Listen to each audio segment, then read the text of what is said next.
اللي حصل ايه؟ ان هو قام رايح فجأة والله العظيم في اقل من 10 ثواني 20 ثانيه هو بيقوم من على البتاع، قام رايح وشه بدا ان هو يزرق ووقع على الارض. في الافاقه بتاكد تاني من البلس، مفيش ضربات قلب خالص، الدنيا واقفه. قمت انا بدات على طول طلعت على صدر العيان، وده مصطلح دارج يا جماعه احنا بنقوله يعني مش حاجه قبيحه يعني خالص. طلعت على صدر العيان، بدات ان انا اعمل حاجه اسمها تشست كومبريشن، ان انا بضغط على صدر العيان، بحاول ان انا اكون انا القلب بتاع العيان. انا دلوقتي انا قلب العيان، يعني انا لو وقفت لحظه واحده العيان قلبه هيقف. طيب صباح الخير او مش صباح الخير، يعني الساعه دلوقتي 2 الظهر، شكلي تعبان ومبهدل عشان لسه راجع من نايت شيفت الصبح النهارده يعني. برضه لسه ما نمتش قوي يعني، وبحاول لسه اظبط يومي عشان هرجع تاني بقى اشتغل الصبح يعني ان شاء الله بعد بكره يعني. بس المهم يعني الفيديو ده وفي الغالب من عنوان الفيديو ده هيكون ميكس يعني موجه للناس العاديه اللي هي مش فاهمه خالص او ملهاش علاقه قوي بالطب، وللناس اللي هي فاهمه قوي في الطب وشغاله في مستشفيات خاصه او حتى مستشفيات حكوميه، او الاداريين المسؤولين على انهم يشغلوا ناس في مستشفيات خاصه في اقسام الطوارئ وهم اصلا ما عندهمش اي خبره في الطوارئ خالص. في ناس كتير قوي في الوطن العربي للاسف هم اصلا ما يعرفوش يعني ايه تخصص طب الطوارئ يعني. بس يعني يمكن الحاجه اللي انا هحكيها لكم النهارده دي، واللي هي لسه حاصله معايا انا شخصيا لسه من يومين او من 3 ايام بالظبط، وانا كنت شغال في النايت شيفت بتاعي، يمكن الموضوع ده يوضح وظيفه دكتور الطوارئ ايه، وانه لو في دكتور طوارئ صح فاهم. مش بقول على نفسي ان انا كده، بس انا يعني بصفه عامه يعني ان جنرال، يعني لو في حد في المكان واقف وفاهم وواعي مدى اهميه التخصص ووجوده في المكان بيفرق لحظيا ازاي، فاعتقد انه مفيش اي مستشفى محترمه في مصر او في الوطن العربي او في اي مكان، وده اصلا مش بيحصل بره في اوروبا يعني، بس يعني لان هو يعني منتشر جدا قوي في مصر يعني في الوطن العربي يعني، لانه مش مفهوم قوي التخصص الطوارئ ده بيعمل ايه، ومقتنعين انه اي حد ممكن يبقى هو لسه ما خلصش كليه او هو لسه في فتره الامتياز بتاعته ممكن يقف في زي خيال مآتة كده في اسم الطوارئ ويمشي الدنيا يعني. فعشان ايه عايزين اي حد بدل ما هم يجيبوا حد سبيشالست او حد فاهم او حد مختص في التخصص نفسه، فبيوقف اي واحد خيال مآتة كده ايه اللي هو محولاتي كده ايه، واحد عيان جاي بطنه بتوجعه طب وديه جراحه، واحد عيان مش عارف وركه مش عارف ايه فوديه كذا، هو مش فاهم اي حاجه وعمال ايه بيخبط لحد ما الدنيا تمشي ويخلص الشيفت وياخد القرشين الجمال اللي كان هياخدهم، اللي هو اقل مليون مره من المفروض لو حد متخصص في البتاع كان هياخد الرقم ده. فالكلام هنا هيكون موجه للناس نفسها اللي بتشتغل ومنعدمه الضمير وبتشتغل في التخصص وبتقول على نفسها ان هي بتشتغل التخصص ده وهي مش متخصصه فيه، والاداريين اللي هم بيشغلوا ما عندهم الناس اللي ما عندهمش المؤهلات ان هم يشتغلوا اطباء طوارئ، وعامه الناس اللي هم مش فاهمين اصلا دور تخصص الطوارئ ايه. فخليني ندخل في الحاله كده على طول كده ونقول ايه اللي حصل معايا. انا من يومين بالظبط كنت شغال نايت شيفت في مستشفى طوارئ في بريطانيا، للي ما يعرفش يعني ان انا بشتغل في بريطانيا يعني دكتور طوارئ، وكنت برضو بشتغل دكتور طوارئ في مصر يعني، فانا قادر ان انا اقارن لك ما بين في التخصص نفسه ما بين مصر وما بين بريطانيا يعني. اشتغلت حبه كويسين قوي في مصر يعني، واشتغلت حبه كويسين قوي هنا يعني. المهم النظام عندنا انه العيان لما بيجي بيسجل اسمه يعني، بيعمل بوكينج في عند الريسبشن، وانا فلان الفلاني، وطبعا كل عيان بيبقى ليه رقم وكده، فالريسبشن بيقوم راح بيديله زي ريست باند كده مكتوب عليها اسمه ورقمه وتاريخ ميلاده والحاجات دي كلها، وبعد كده بينتظر لحد ما واحده من الممرضات تنده عليه اسمها الترياج نيرس. طبعا بيبقى في حاجه اسمها ترياج سيستم كده، بناء عليه دي بتعمل ايه زي فلتره للحالات يعني، بتقسمهم لكذا كاتيجوري او لكذا مجموعه يعني، في مجموعه 1 مجموعه 2 مجموعه 3 4 5 وهكذا، بناء على قواعد معينه يعني. وبعد كده ايه بتبتدي ان هي تقسمهم على حسب الشكوى بتاعتهم وعلى حسب العلامات الحيويه والكلام ده كله. تمام، مفيش اي مشكله وده العادي. فالمهم عيان عنده حاجه و40 سنه، يعني ما كانش عنده اي امراض قبل كده خالص وتمام ومفيش فيه اي مشكله. بيشتغل كوتش اللي هو بيشتغل حسام حسن بالظبط. يعني عارفين حسام حسن؟ هو كان في ماتش شغال وهو الكوتش بتاعهم بيقول لهم اعملوا كذا وما تعملوش كذا، فكل وظيفته اللي هو كان بيعملها ان هو بيزعق يعني وكده يعني للعيبه يعني. فالمهم يعني العيان ده اتعمل له الترياج، ان هو العيان ده كانت شكوته الاساسيه ان هو جاي بوجع في الصدر، فاتعمل الكاتيجوري بتاعه المجموعه بتاعته، وبعد كده رجع تاني للويتنج روم في اوضه الانتظار يستنى الدور بتاعه ان هو يتنده عليه بحاجه اسمها البروسيجر نيرس، او يعني في نيرس كده تانيه هتنده عليه تاني علشان تسحب منه التحاليل وتعمل له رسم قلب. وبعد كده بعد ما يتعمل الحاجات دي كلها المفروض ان هو يرجع تاني الاوضه بتاعه الانتظار علشان يتشاف بالدكتور بتاع الطوارئ. فالمهم يعني رجع الاوضه بعد ما اتعمل الفلتره للحاله، وبعد كده اتنده عليه بالترياج نيرس وسحبت له الدم وعملت له رسم القلب. فعملت رسم القلب، عندنا البروتوكول في المستشفى انه اي رسم قلب بيتعمل لازم يتعرض على دكتور، تمام؟ مهما كانت الشكوى ايه، لازم رسم القلب اول ما يتعمل لازم تروح بيه للدكتور كده تقول له رسم القلب اهو، العيان بيشتكي من كذا كذا كذا، شوف كده رسم القلب كذا، وانا لو في حاجه او بدخل بشوف من على السيستم، بشوف الستوري اللي جاي بيها ايه الحوار يعني العيان ده اللي جاي بيه، بدخل بشوف الدنيا وخلاص. فبناء عليه العيان جاي، بدخل على السيستم العيان جاي بتشيست بين يعني وجع في صدره، مش مكتوب قوي تفاصيل قوي يعني، بشوف رسم القلب ففي شويه تغيرات موجوده كده في رسم القلب، تغيرات بسيطه قوي يعني، بس بنسميها سكيميك تشينجز يعني، او يعني ممكن نقول يعني عليها، لان في مصطلحات كده خلينا نتفق كده، في مصطلحات هتبقى موجوده في الفيديو ده ممكن ما تبقاش مفهومه، بس انا هحاول ان انا اكتب الترجمه بتاعتها تحت او هقولها لكم في وسط الفيديو هي معناها ايه يعني. فسكيميك تشينجز معناها ان هو ممكن يعني ايه تغيرات موجوده، ممكن يكون في زي جلطه في القلب، مشيها جلطه في القلب، تمام؟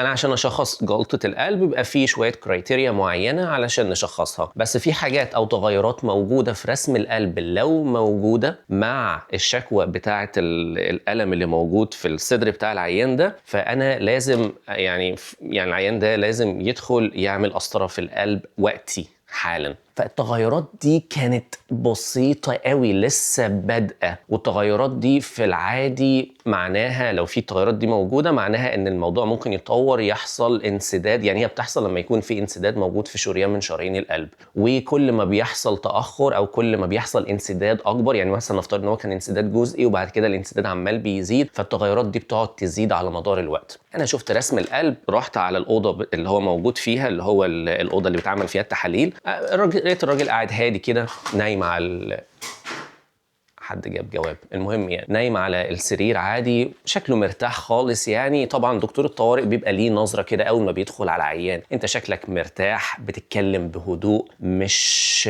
ستريسد، مش عرقان، مش بتعق مثلا او كده. و فشفت المنظر يعني اول امبريشن كده العيان خلاص، فبتبني ايه بناء عليه شويه حاجات، وبتبدا تاخد راحتك شويه في الكلام وانت بتتكلم معاه، مش مستعجلين يعني ولا حاجه. فدخلت و ازيك يا عم الحاج، مش عم الحاج بقى يعني حاجه 40 سنه يعني زميل يعني كمان كام سنه يعني، فعامل ايه مش عارف ايه، تمام انا رامي دكتور طوارئ، خير ايه اللي جابك هنا؟ قال لي والله بالظبط كده، هو كان واقف بكوتش شغال حسام حسن البتاع يعني، وعمال بيزعق للعيبه وكده. كان الكلام ده كان حوالي الساعه 7 بالليل، هو جاي للساعه كام 11:30 بالليل، وهو بيزعق ومش عارف ايه، فجاه حس كده يعني بوجع كده موجود هنا في وسط صدره يعني. وبعد كده يعني احنا دايما لما نسال مثلا على الوجع دايما بنخلي العيان ان هو يعمل زي سكورينج كده للبين، سكور للبين يعني او سكور للوجع، يعني بنقول له يعني الوجع ده لو هتقيمه من 10 يعني هتدي له كام يعني؟ فالوجع بتقيمه كام يعني اول ما جالك؟ قال لك مثلا 8 من 10 يعني. طبعا دي بتبقى حاجه سبجكتيف يعني، كل انسان مختلف، انا الوجع بتاعي ممكن يبقى نفس الوجع ونفس الشده عند حد تاني يبقى مختلف شويه، يعني مثلا ممكن اقيمه 8 ده ممكن يقيمه 6، بس يعني ايه بيديني كده هنت بسيط يعني ان الوجع ده كان شديد شويه يعني. فالمهم الوجع ده ايه 8 من 10، طب شكله عامل ازاي؟ يعني زي تقل كده موجود هنا كده في النص كده يعني ايه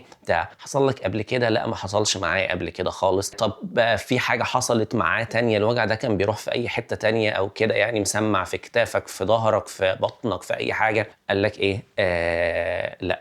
في الوقت ده اول ما الوجع جه ما كانش بيسمع ولا حاجه. خلص الماتش مثلا 7:30 باين ولا 8، روح البيت، فقعد بيتفرج قدام التلفزيون عادي، وزوجته موجوده، وهو اب لطفلين برضه. الطفلين حوالي واحد 6 سنين مثلا والتاني حوالي 10 سنين، يعني راجل عنده اسره وبيت مستقر. يعني راجل عمره ما شرب سيجاره، الراجل عمره مش او يعني بيشرب كحول يعني خفيف قوي، يعني اقل من الريكومندد دوز. يعني احنا بيبقى في عندنا يعني ايه، يعني ما ينفعش ان هو يشرب اكتر من عدد معين عشان ده ممكن يأذيه، يعني اقل من كده عادي مسموح بيه. يعني بغض النظر مش هندخل في الجزئيه دي، مش بتاعتنا خالص، بس يعني ده حته جانبيه يعني. فالمهم يعني ايه، حياته كلها طبيعيه عادي، عمره ما كان مشتكي من اي مشاكل في القلب، عيلته ما فيش اي مشاكل في القلب. لما روح البيت قاعد برضو ايه زي ما قلت لكم مع اسرته يعني. وبعد كده الوجع ده كان خف شويه، مثلا نفترض ان هو بقى ايه 6 من 10 مثلا، وبدا يبقى فيه كده بيقول لي كده ايه زي فاني سensation كده، يعني زي احساس كده غريب كده موجود في دراعه يعني. تمام كده بدانا ندخل في سكه ان الوجع ممكن يكون كاردياك، يعني الوجع ممكن يكون حاجه ليها علاقه بالقلب، لانه مش اي وجع موجود في المكان ده يبقى قلب. بس لما الوجع يبقى موجود هنا بعد ستريس، ويبقى فيه تسميعه في الايد حتى ولو بعدها فتره، يعني حتى لو الوجع بدا يقل شويه، بس الوجع يعتبر ان هو ايه حاجه ليها علاقه بالقلب. طيب تمام، الوجع دلوقتي كام يا عم الحاج؟ قال لك الوجع دلوقتي حوالي 3 من 10. ماشي، حلو قوي زي الفل. خدت رسم القلب ده، رحت مكلم السي سي يو. السي سي يو دي حاجه اسمها الكرونري كير يونت، او اللي هم الوحده بتاعه رعايه القلب. تمام. البروتوكول عندنا في المستشفى ان لما بيكون عيان انا شاكك فيه ان هو ممكن يكون جلطه في القلب مع تغيرات معينه بتبقى موجوده في رسم القلب، وللناس اللي شغالين في المجال الطبي يعني اللي اسمها ستامي، اللي هو الاس تي اليفيشن مايكارديال انفاركشن يعني، واللي هي كانت موجوده. واللي مهتم قوي يعني يعرف شويه يعني، فهو كانت التشينجز دي او السكيميك تشينجز دي كانت موجوده في الانفيريور ليدز، يعني كان في اس تي اليفيشن في الانفيريور ليدز، فانا شاكك ان هي حاجه اسمها انفيريور ستيمي او جلطه موجوده في الجزء السفلي من القلب. يعني القلب بيكون مغذى يعني بشويه شرايين، في شريان بيغذي مثلا الجزء اللي تحت، في شريان بيغذي الجزء الامامي، في شريان بيغذي البتاع الحاجز اللي ما بين البطينين، الأذين والبطين اللي ما بين البطين وهكذا يعني. ففي كل شريان بيغذي جزء يعني، فلما بيحصل انسداد في شريان فده بيأثر على جزء من القلب معين، والجزء ده لما ما بيوصلوش الدم الجزء ده بيبتدي ان هو ايه يموت مع الوقت لو ما تلحقش بسرعه يعني. فكل دقيقه تأخير كل ما الموضوع ايه بيقعد بيزيد اكتر يعني. فانا كنت شاكك ان البتاع ده التغيرات اللي حصلت دي لها علاقه بالجزء السفلي من القلب واللي بيتغذى بالشريان او احتماليه شريان معين يعني هو البتاع. كلمت السي سي يو بسرعه، اللي بترد عليا في الوقت ده كنا الساعه 11:30 بالليل، ردت عليا النيرس او الممرضه بتاعه السي سي يو، ودي بتكون نيرس سبيشالست يعني، هي اللي بتاخد مني الريفيرال او بتاخد مني التحويل يعني. ولا العيان كذا، سنه كذا، جاي بكذا، والرسم القلب بتاعه فيه كذا، وانا شايف ان احنا محتاجين نعمل اكتيفيشن للتيم او نعمل تفعيل للفريق بتاع قسطره القلب دلوقتي علشان العيان في كذا ومحتاج ان هو يدخل قسطره قلب. فالنيرس مسكت الرسم يعني طبعا كل ده موجود على السيستم يعني كل ده التواصل ده عن طريق التليفون. فتحت رسم القلب وخدت مني كل المعلومات وبتاع، وبتبص على رسم القلب قالت والله يعني ايه التغيرات البسيطه دي مش كونفينسنج قوي ان هي تكون، او يعني مش بترجح قوي ان هي تكون بتاع. بقول لها لا، هو في طبعا احنا في الطب دايما مفيش حاجه اكيده يا جماعه، مفيش حاجه 100% كده بتقول عليها ان هو اقسم بالله وتحلف بايات الله ان هو العيان ده عنده كذا. زي ما قلت لكم قبل كده، واللي شاف فيديوهاتي القديمه خالص او الفيديوهات اللي قبل كده هيعرف ان دايما احنا في الطب او خاصه في تخصص الطوارئ ما عندناش الامكانيات الكامله ان انت تعرف توصل للتشخيص 100%، ولكن دايما بنوصل لاحتماليات تشخيص بالادوات البسيطه اللي بتكون معاك، بتوصل لحاجات معينه وبالفحص وبالتاريخ المرضي والحاجات اللي العيان بيجي لك بيها والشكوى بتاعته، وبتحاول تجمع وتأيف القصه كده وتحكيها علشان تعرف تحوله للتخصص الثاني يعني. فهو مش تخصص سهل خالص يعني في الحته دي. ده اقول لها كذا وكذا وكذا، انا عارف ان هو ما عندهوش هيستوري قبل كده او تاريخ مرضي لحاجه، ما فيش كذا، بس العيان الوجع لا انا عارف ان الوجع خف شويه بس ستيل لسه في وجع موجود ومسمع بالطريقه دي، وكان بيعمل في الوقت ده كذا، والرسم القلب شايف التغير البسيط ده والاحتماليه ممكن يزيد اكتر. من هنا لهنا وصلنا ايه اللي هو عيد رسم القلب كمان 10 دقائق، وانا في خلال الوقت ده هكلم يعني هي يعني بتقول لي يعني ان انا في خلال الوقت ده هتكلم الكونسلتنت او الاستشاري يعني الكبير يعني الموجود اون كول يعني بتاع الكارديولوجي بتاع القلب، وهتعرض عليه رسم القلب وتاخد رايه كده. طيب تمام. ففي خلال الوقت ده انا خليت العيان قاعد على السرير، ما خليتوش انه يتحرك يعمل اي مجهود. اللي بيشتغل في الطوارئ يا جماعه عارف ان اي عيان جاي لك ده عامل زي كره لهب كده. كره لهب انت بتمسكه بحذر جدا لحد ما ترميه للتخصص التاني. الناس العاديه اللي ما بتشتغلش في الطب مش فاهمه الكلام ده وممكن تزعل، بس يعني ايه، المريض اللي بيجي الطوارئ ده كره لهب، بترميه او بتديه بالراحه للتخصص اللي بعدك، لان انت ايه، كل وظيفتك انك ايه، تحاول توصل لتشخيص معين وتعمل ستابيلايزيشن للحاله بتاعت العيان، او تحاول انك انت ايه، تعمل انعاشات اللازمه علشان ايه، تفوق العيان او تخليه ستيبل او مستقر قدر الامكان لحد ما انت تحوله للتخصص اللي بعدك او كده. فالعيان ايه، بنقله من الاوضه دي للاوضه دي على كرسي، وانا اللي بشده بوديه وبالراحه لحد ايه ما قمت. عدى كده 5 دقايق، يا ست الكل اعمل لنا رسم قلب تاني كده جميل كده للعيان الحلو ده. طيب تمام، عملت رسم القلب. التغيرات يعني تقريبا هي ما حصلش زياده قوي في التغيرات. طبعا في تحاليل اتبعتت، وطبعا لسه ما بتجيش دلوقتي، التحاليل قدامها لسه ساعه ونص ولا ساعتين على بال ما تجيلك يعني. ماشي تمام. فقلت لها، كلمت تاني النيرس بتاعت الCCU بتاعت الاسم بتاع قسطره القلب او رعايه القلب يعني. فقلت لها والله هو لسه يعني، والوجع برضو لسه يعني 3 من 10 زي ما هو. انا اديته الاسبرين، احنا في العيانين دول بنديهم اسبرين، الجرعه بتاعتها ما علينا يعني كام يعني. تحبي ان انا اديله حاجه تانية اسمها تايكوجريلول، يعني بنديله جرعه معينه لدواء تاني معين يعني، لو هو مش هيدخل قسطره عرفيني دنيتك ايه علشان اديله زي نقول دي حاجه كده ايه يعني، حاجه عشان السيوله بتاعت الدم، دواء تاني يعني عشان سيوله الدم. تحبي ان انا ابداه له واديهوله، لو هو مش داخل قسطره فخلاص هديهوله، بس على الاقل يبقى انا عملت اللي عليا وانا عملت الاستشاره بتاعتي معاكم وانتم قلتم كده، فخلاص يعني. برضو انا برضو لازم أأمن نفسي برضو من الناحيه القانونيه برضو علشان ما يبقاش في مشاكل او يبقى التاخير من ناحيتي يعني. فقامت راحه قايله لي بص احنا خلاص احنا هناخد العيان ده، هناخده عندنا، هنطلعه الرعايه بتاعه القلب. هو مش هيدخل القسطره دلوقتي، بس يعني في احتمال ان هو ممكن يدخل قسطره يعني، لانه ايه، ممكن يكون في بتاع. ماشي تمام. وهنا بقى ايه، عند اللحظه دي كانت الساعه بقت ايه مثلا، كل ده الكلام رايح وجاي ما بيني وما بينها، وبقت الساعه 12 الا ربع 12 الا ربع 12 الا تلت مثلا كده، حاجه زي كده، او 12 الا ربع يعني، بعد 15 دقيقه. العيان لقيته فجاه وانا بعمل في التليفونات دي، والعيان راح الحمام وراجع وقعد، وزوجته كانت جت وبتاع، بقول لها هو فين، قالت لي ده في الحمام، وبعد كده رجع والعيان برده سليم ما فيش فيه اي مشكله. اللي هو انا انت بتتحرك من مكانك ليه بس، ماشي يلا مش مشكله. المهم يعني فبعد كده تعالى يا عم الحاج العيان، تعالى انقلك دلوقتي بقى من على السرير، اقعد على الكرسي ده. النيرس قالت لي ايه، احنا هناخده عندنا في الرعايه بتاعه القلب. فانا ايه، قلت انا ايه، العيان ده اشتباه جلطه تمام، فانا مش هينفع ان انا امشيه لرعايه القلب فوق، ومش هينفع برضه ان انا اطلعه بكرسي كده. فبنعمل ايه، بقوم رايح انيمه على سرير جميل لطيف حلو خالص، واجيب نيرس معايا، وباخد احتياطاتي الكامله، كل معدات الانعاش الممكنه اللي انا محتاجها باخدها معايا، بتبقى موجوده في شنطه كده حمراء كده. بحط البادز بتاعه يعني عارفين الجهاز بتاع الصعق الكهربائي يعني والحاجات دي، بكون انا موصل الحاجات دي كلها جاهزه موجوده على صدره، عشان العيان ده وارد جدا يحصل لخبطه في ضربات القلب بتاعه، والعيان ممكن قلبه يقف في اي لحظه، ودي حاجه انا متوقعها كدكتور طوارئ ودي شغلتي يعني. وبعد كده اخده على السرير واطلعه الرعايه بتاعه القلب.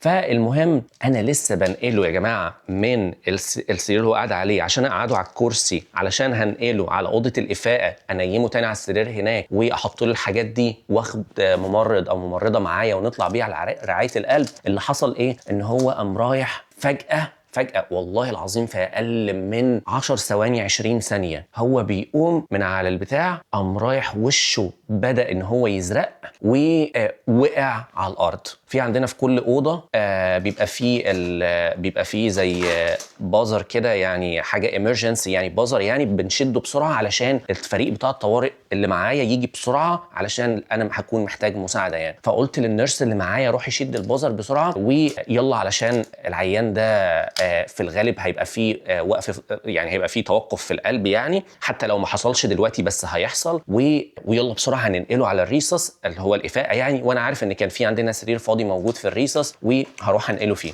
وهنبدا عمليات الانعاش القلبي الرئوي بتاعته اللي احنا محتاجينها. بحط ايدي على البلس بتاعه، العيان مش ريسبونسيف خالص، يعني مش مستجيب معايا، والعيان ازرق وبتاع، بس لسه في بلس. طيب حلو قوي، لسه في بلس، يلا بسرعه هننقله، هنحطه على السرير ونطلع بيه على الافاقه. على بال الطريق ده مثلا بياخد مننا بالظبط حوالي دقيقه من المكان اللي هو كان فيه للبتاع. في خلال الدقيقه دي يا دوب انا ايدي كل ده على البلس، لسه في بلس تمام. بدانا الاكسجين واحنا في الطريق، تحت كل سرير بيكون في اسطوانه اكسجين جاهزه، جبنا الماسك وحطينا البتاع ونقلناه على كده، والتيم كله معايا واحنا رايحين على الاوضه بتاعه الافاقه. في الافاقه بتاكد تاني من البلس، مفيش بلس، مفيش ضربات قلب خالص، الدنيا واقفه. طيب عندنا في بازر تاني او في جرس تاني للكاردياك ارست، اللي لما بيحصل اي حاله لتوقف القلب، عشان عايز اجيب بقى الفريق بتاع توقف ضربات القلب ده، اللي هو علشان يجي يديني ايه، يديني مساعده يعني. كل الموجودين في الطوارئ دايما المفروض ان هم يكونوا مدربين، وفي كورسات معينه بتكون معانا، حاجه اسمها ALS وحاجات من دي بتكون جاهزه معانا ان احنا نقدر نتعامل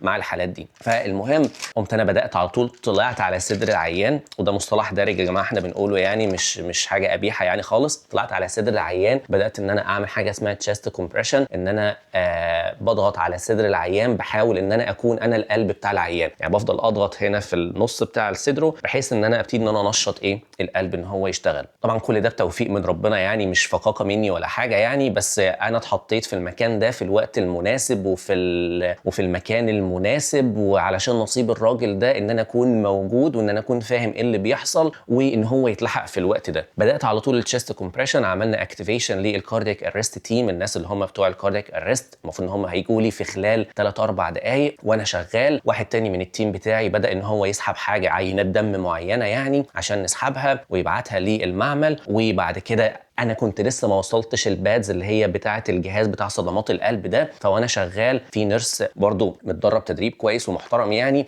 قام رايح بدا معايا ان هو ايه، قال لي لما تكون جاهز. احنا طبعا ما بنحاولش ان احنا نوقف الضغط على القلب ده لثانيه واحده، حتى بنحاول ان احنا ايه قدر الامكان نقلل الوقف بتاع حاجه زي كده. لو احنا عايزين نحط مثلا نلزق البادز دي موجوده على صدره علشان لو هنديله صعقه كهربيه ونشوف الكهرباء بتاعه القلب عامله ايه في الوقت ده. المهم يلا جاهز يا صديقي، انك انت مش هقول بقى انا اسماء يعني، حد يعني، جاهز يا صديقي النيرس بقى اللي هيحط الحاجات دي، يلا انا هوقف في ثانيه 3 2 1 تكون لزقت البادز دي في ثانيه الا ثانيه، علشان هضغط تاني على صدره، هنكمل على طول. انا دلوقتي انا قلب العيان يعني، انا لو وقفت لحظه واحده العيان قلبه هيقف. بدات كملت تاني الشيست كومبريشن، جاهز دلوقتي، الجهاز بيقرا، توصيلاتنا كلها جاهزه، علشان هوقف برضو قدامي بالظبط 5 ثواني هوقف فيهم، نكون بصينا على الشكل بتاع ضربات القلب عامل ازاي على المونيتور، وعلى اساسه هنقرر العيان ده هنديله حاجات دواء معينه ولا محتاجين نديله صعقه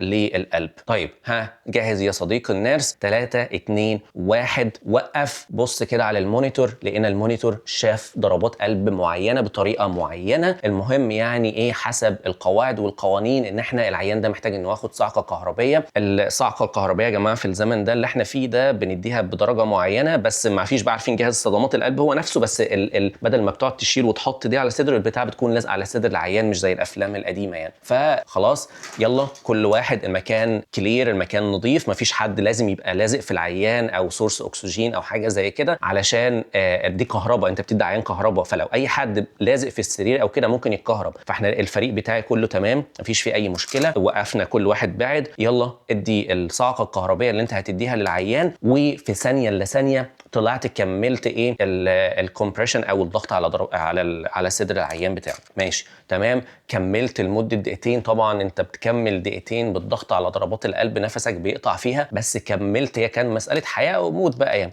كمل بتاع. يلا الممرضه اللي بعدي جاهزه، يلا عشان تطلعي تضغطي على صدر العيان، خلاص جاهزه، 3 2 1 في ثانيه الا ثانيه بنبدل، هي بتطلع تكمل الضغط على صدر العيان، وانا نزلت علشان اخد راحتي يعني، ما هو برضه يعني لازم ارتاح يعني طبيعي يعني. فالمهم نزلت، التيم بتاع الكاردياك ارست ده كان وصل، وكان معايا زميل تاني، قلت له كلم السي سي يو دلوقتي، عرفهم باللي حصل، وانا كنت على سرير العيان قبل ما انا انزل قلت له كلمهم بسرعه، كلم النيرس بتاعه الرعايه بتاعه القلب، عرفها دلوقتي تجيب الكونسلتنت الاستشاري وتفعل التيم اللي هو تفعل الفريق اللي بتاع قسطره القلب. العيان ده خلاص انا مش محتاج ان انا اشوف بقى تغيرات في رسم القلب بقى، مش محتاج اعرفها. العيان ده فيه جلطه في القلب دلوقتي وتوقف ضربات القلب اللي حصلت دي بسبب جلطه في القلب. كملنا السايكل الثانيه بتاعه الشيست كومبريشن بتاعه الضغط على صدر العيان. الممرضه كانت شغاله وانا ببلغ التيم لازم ابديت، اعرف كل الفريق بقى دلوقتي اللي معايا. دلوقتي بقى فيه حوالي 10 15 واحد موجودين في الاوضه، لازم كل واحد يعرف ايه اللي حصل للعيان ده. فعرفتهم من ساعه ما العيان دخل لحد ما العيان بدا، وناس شغاله على جنب واحنا شغالين بنتناقش هنعمل ايه بالظبط مع العيان ده. بلغنا السي سي يو نيرس، السي سي يو نيرس عملت اكتيفيشن للتيم بتاع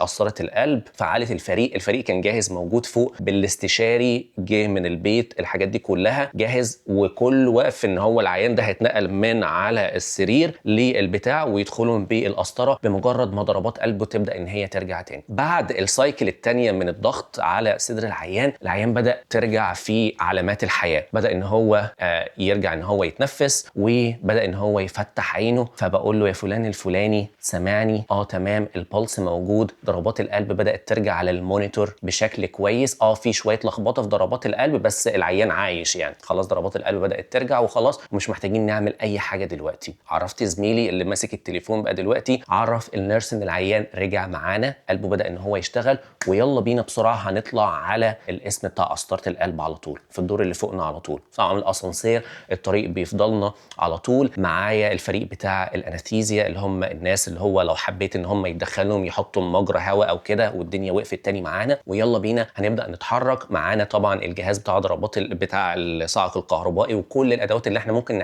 نحتاجها في الانعاش القلب الرئوي، الادويه بتاعتها، الكلام ده كله، كل الحاجات دي جاهزه معانا. كل الناس دي كلها طالعه معايا، و العيان فايق، درجة الوعي بتاعته 15 من 15، احنا بنقيس الوعي من 15 يعني، ما تسألنيش ليه بنقيسه من 15 يعني، حسب كرايتيريا يعني معينة. طلع ضربات قلبه تمام، مفيش أي مشكلة، وفايق. اتنقل من على السرير بتاعه للترابيزة بتاعة قسطرة القلب. الاستشاري دخل، طبعا خلاص أنا قمت كده بدوري، خلاص خدت السرير والنيرسز والناس اللي معايا، يلا يا جماعة نرجع، ورانا لسه عيانين تانيين ولسه ليلنا طويل، احنا لسه الساعة 12 يعني بالليل يعني، لسه ليلنا طويل وبتاع. طبعا بحب دايما ان انا اشوف العيانات عمل له ايه، لان في سيستم، فبدخل على الكمبيوتر كل ساعه كده بشوف كده ايه اللي حصل. فعلا دخل حط ستنت او دعامه في كان في انسداد في شريان معين فعلا، واتحط له الدعامه، وبعد كده اتنقل للرعايه بتاعه القلب، والعيان زي الفل. هو لسه موجود دلوقتي يعني، برضو لسه متاكد امبارح قبل ما اجي، برضو العيان زي الفل، ما حصلش اي بتاع. بقرا النوتس يعني وبشوف كده يعني بشوف ايه اللي حصل معاه والدنيا معاه عامله ايه، فالدنيا تمام وما حصلش اي حاجه مشكله خالص، والعيان زي الفل وهيعيش حياته ان شاء الله يعني بشكل سليم تماما، مفيش اي مشكله. وطبعا بدا الادويه بتاعه السيوله والحاجات دي كلها، اللي هو الاسبرين ومش عارف ايه والحاجات دي كلها بتاعه القلب بقى، دي شغله بقى بتوع القلب بقى يعني، والدنيا تمام. وبعد فتره صغيره المفروض ان هو خلاص هيخرج ان شاء الله لو مفيش اي مضاعفات يعني، ويتحول بقى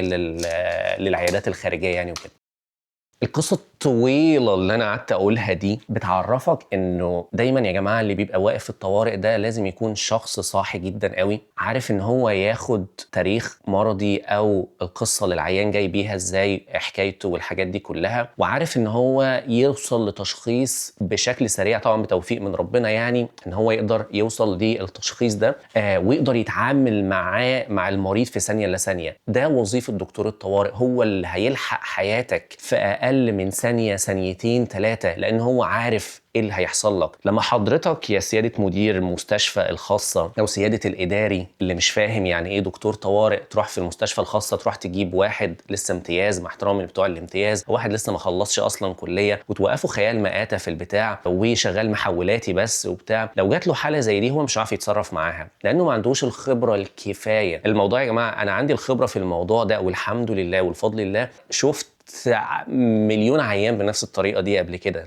فالواحد بناء على الخبره طبعا من زمايله اللي كانوا اكبر منه بدا ان هو يتعلم الحاجات دي ويعرف يتعامل ازاي بسرعه مع الحاجات دي. لو واحد تاني ما عندهوش الخبره، تخيل الواحد التاني ده هو انت يا اداري المستشفى او انت يا مدير المستشفى، وحصلت لك المشكله دي سواء ليك او لاهل حد من اهلك او كده، والموضوع في حد صغير في السن، يعني كام 45 سنه باين ولا حاجه، ولا 42 سنه الراجل يعني. هتعمل ايه؟ يعني انت متخيل كده ايه؟ يعني انت متخيل موقفك هيعمل ايه؟ انت كان زمانك ميت، الا يعني اذا ربنا اراد يعني حاجه تانية يعني. بس اللي قدامك كده هو سبب من اسباب ان انت هتكون عايش. فلو هو ما قامش بشغله وهو مش فاهم هو بيعمل ايه، فانت خلاص في اعداد الموتى، لان هو مش هيعرف يتصرف، يعني مش هيعرف يتعامل مع حاجه زي كده. الموقف اللي حصل ده والحالة دي ممكن تكون حالة من مليون حالة بنشوفها في كل يوم. وجود طبيب الطوارئ في الوقت المناسب وفي المكان المناسب، ودكتور الطوارئ الفاهم اللي معاه التدريب الصح، ودكتور طوارئ صح، مش واحد لسه امتياز او واحد دكتور اطفال مغطي شفت الطوارئ، او دكتور عظام مغطي شفت الطوارئ، زي اللي بيحصل في كل مستشفيات وزارة الصحة او في معظم مستشفيات وزارة الصحة. لما بيكون عندهم عجز بيجيب دكتور الاطفال النبطشي اللي موجود يغطي الطوارئ، دكتور العظام الموجود يغطي شفت الطوارئ، دكتور مش عارف الجلدية اللي موجود يغطي شفت الطوارئ. طب دكتور الجلدية ولا دكتور العظام ولا دكتور الاطفال ولا دكتور مش عارف ده هيعمل ايه مع حاله حاجه زي كده؟ هيفهم فيها ايه؟ بس يعني ما تفهمش يعني. اتمنى يعني الموضوع ده يتغير يعني، وممكن تكون الحاله دي تكون سبب في ان هو حد بيفهم يعني يكون شاف الموضوع ده ويقدر يغير يعني حاجه زي كده يعني، ويحط الشخص المناسب في المكان المناسب. ده باختصار يعني وظيفة دكتور الطوارئ، وده باختصار الرسالة اللي أنا عايز أوصلها للناس اللي بتكون بتفهم في الطوارئ، والدكاترة اللي بتكون شغالة تخصصات تانية وبتروح تغطي شيفتات طوارئ علشان ياخدوا فلوس، لأن هو مش قادر يشتغل في التخصص بتاعه، مش شاطر في التخصص بتاعه، فبيروح يقف خيال مآتة في تخصص تاني علشان إيه؟ يجيب فلوس ولا يجيب قرشين. إلا إذا كان أنت مجبر يعني، وإدارة المستشفى هي اللي بتجبرك أنت كدكتور جلدية أو باثولوجي أو مش عارف إنك أنت تغطي شيفت الطوارئ يعني. دي حاجة تانية يعني، دي حاجة مش بإيدك وأنا عارف يعني. وانت لو ما عملتش كده العيان هيتأذي، انت برضه هتبقى خيال مآتة واقف يعني، بس العيان هيتأذي والمستشفى مش هتلاقي حد ان هو يقف يعني وبتاع يعني. المهم يعني هو السيستم كله محتاج ان هو يتظبط يعني في الحتة دي. فبس كده. لو انت مهتم بالحكايات والقصص والحاجات دي عرفني تحت في الكومنتس وقول لي ان انا اعمل لكم حاجات من دي تاني ان شاء الله. وهسيب لك برضو فيديو هنا برضو في الحته دي هتكلم فيه برضو عن كام حاله برضو كان جات لي في كام شيفت فاتهم برضو، ممكن تكون انت مهتم بيها وحاجات لها علاقه بالطوارئ. واشوفكم ان شاء الله في فلوج جديد. سلام.